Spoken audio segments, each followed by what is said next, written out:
अऊज़ु बिल्लाहि मिनश्शैतानिर्रजीम बिस्मिल्लाहिर्रहमानिर्रहीम। अस्सलामु अलैकुम मेरे प्यारे दोस्तों, मैं हूं डॉक्टर अयूब काजी और आज हम एक निहायत अहम मगर गलत फहमियों से भरा हुआ सवाल लेकर आए हैं। क्या दीन सीखने के लिए, हज और उम्रा सीखने के लिए, तबलीग के लिए दाढ़ी होना ज़रूरी है? आइए एक बार खाना काबा के सामने खड़े होकर दिल से सोचें। जब लाखों लोग सफ़ेद एहराम में लिपटे हुए एक जैसे कपड़ों में बगैर किसी ज़ाहरी फ़र्क के अल्लाह के घर की तरफ लपक रहे होते हैं, तो क्या आप उनके चेहरों की दाढ़ी देखते हैं या उनके आंसू?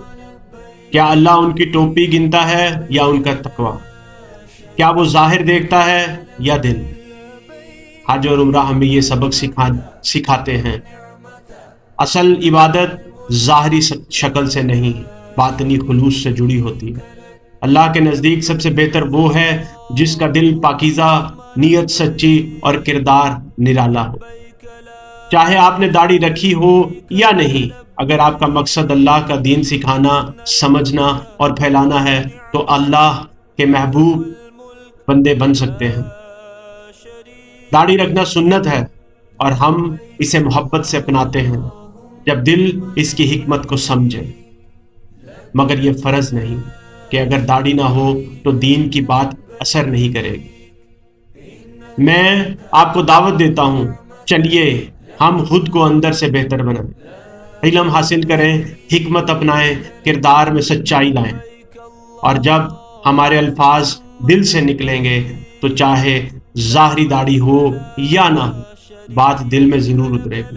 और हाँ, अगर दिल में जगह हो तो दाढ़ी खुद आ जाएगी और उसके साथ वो आजिज़ी भी जिसे हम इस्लामी खूबसूरती कहते हैं। तो आइए दीन को सिर्फ ज़ाहरी अलामतों तक महदूद ना करें, बल्कि सीखने, अमल करने और मोहब्बत से फैलाने का जज्बा पैदा करें।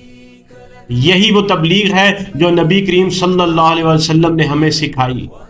नरमी, हिकमत, इखलास और किरदार के ज़रिए दिलों को जीतने वाली तबलीग।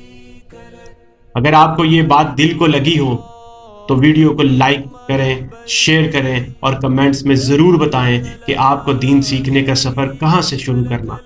और हाँ, हमारे साथ जुड़े रहें, क्योंकि हमारा मिशन है इल्म, अमल और अखलाक के ज़रिए दुनिया को बेहतर बनाना। वस्सलाम। डॉक्टर तैयब काज़ी।